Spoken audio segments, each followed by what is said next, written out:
Bonjour Véronique. Bonjour André. Là, très bientôt, ça va être la fête des récoltes. Qu'est-ce qu'il y a de spécial cette année pour la fête des récoltes?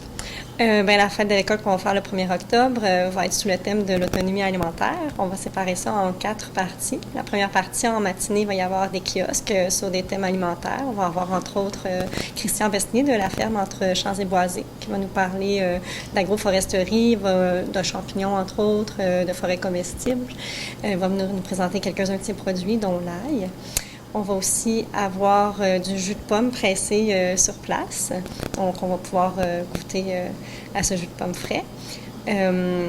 On a aussi les potagers partagés qui vont venir nous présenter quelques-uns de leurs produits, parler de conservation aussi des aliments, des légumes qu'on récolte. Puis ensuite, la deuxième partie sera le repas, un repas traditionnel gaspésien pour lequel on demande de s'inscrire parce qu'il y a un nombre limité de places assises. En après-midi, il va y avoir une discussion sur l'autonomie alimentaire, animée par 2 personnes, dont Benjamin Pillet et Marie-Claude Ricard. Et ensuite, ça va être suivi à 3 heures par une conférence de Jean-Marie Thibault sur le patrimoine alimentaire gaspésien. Puis ça, c'est ouvert à tous? C'est ouvert à tous, vraiment. Tous ceux qui sont intéressés par l'autonomie alimentaire, tous ceux qui sont intéressés aussi par les récoltes, la conservation des aliments, puis la nourriture. C'est-tu mieux pour les gens qui s'inscrivent d'avance, qui communiquent avec vous puis qui réservent leur place? Seulement pour le repas. Pour le reste, tout le monde est bienvenu au rythme de ce qu'il a envie de faire.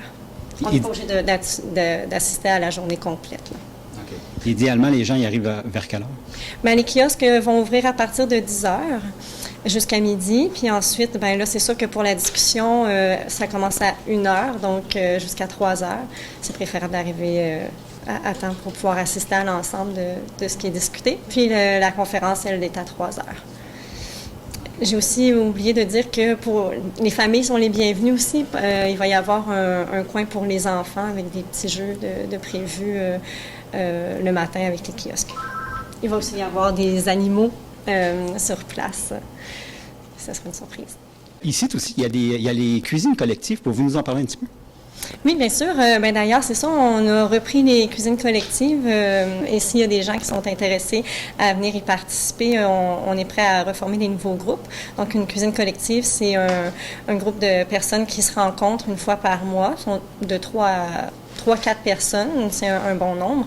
Puis les personnes vont choisir leurs recettes, planifier ensemble ce qu'elles vont cuisiner, faire certains achats. Nous, on fournit aussi certains aliments.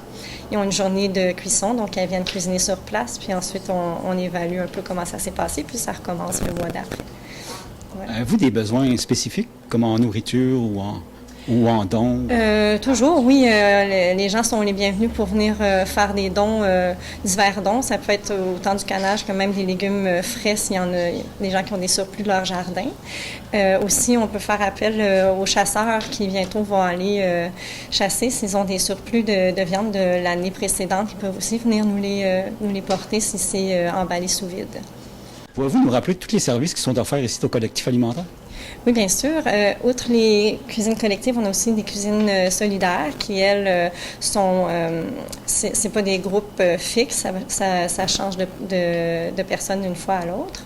Puis ça, on fournit l'ensemble des aliments. Donc, ils arrivent sur place, puis on voit qu'est-ce qu'on a reçu comme aliment, puis on cuisine selon l'inspiration du moment. Ça aussi, c'est ouvert à toute personne. Ensuite, on a les dépannages alimentaires qui se poursuivent à l'année.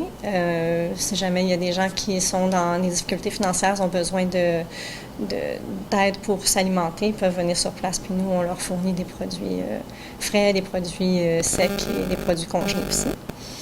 Et il y a les jardins communautaires qui tirent bientôt à leur fin. On a quand même Marie-Claude Ricard, qui est notre responsable des jardins, qui est disponible aussi, outre les jardins communautaires. Elle peut donner des conseils pour les personnes qui ont leur jardin à la maison.